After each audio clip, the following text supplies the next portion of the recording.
Hello friends, welcome back to my channel. আলু দিয়ে যে এত ক্রিস্পি একটি মজাদার স্ন্যাক্স তৈরি করা যায় সেটা হয়তো না বানালে বুঝতেই পারতাম না। আর এই স্ন্যাক্সটি কিন্তু খুব সহজে আমি আপনাদের সাথে শেয়ার করব। বাচ্চাদের এটা ভীষণ প্রিয়।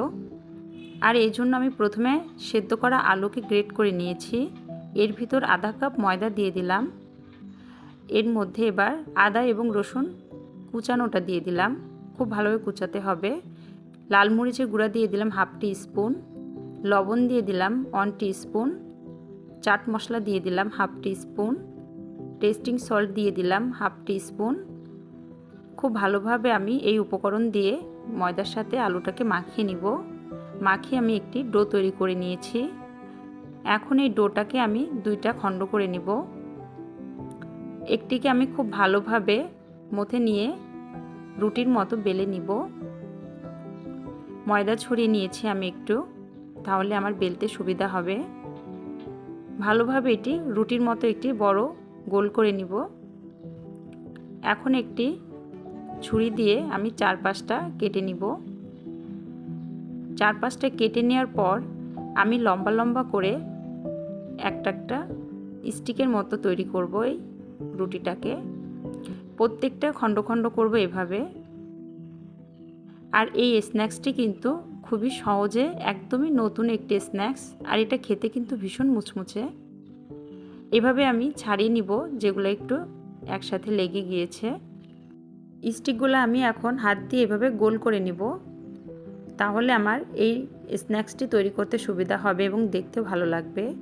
এখন এটা আমি বেনির মতো করে তৈরি করব। আর ঠিক যেমন আমরা বেনি তৈরি করি একইভাবে এটাকেও বেনিভাবে তৈরি করতে হবে। আর এটা বানাতে কিন্তু খুব বেশি সমস্যা নাই। আর এটা ভাজলে এটা খেতে কিন্তু ভীষণ মজা লাগে।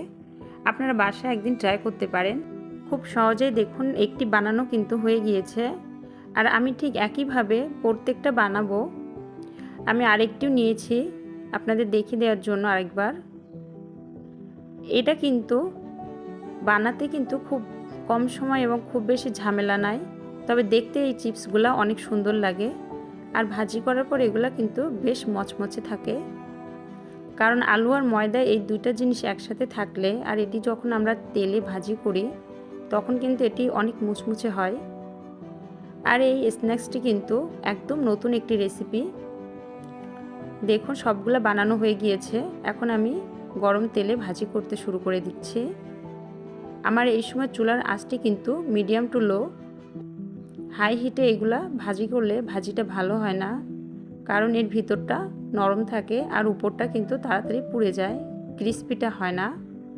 এক পাশ হয়ে গিয়েছে তাই আমি অন্য পাশটা এভাবে উল্টিয়ে দিচ্ছি। একটু রেড ব্রাউন কালার দিয়ে আমি ভাজিটা করব, কারণ এটি একটু ভালোভাবে ভাজি করলে আলুর এই স্ন্যাক্সটি দীর্ঘ সময় ক্রিস্পি থাকে। আমি ভাজিগুলো করে ফেলেছি। দেখুন কতটা কালারফুল হয়েছে। আর এটা খেতেও কিন্তু ভীষণ মুচমুচে হয়েছে।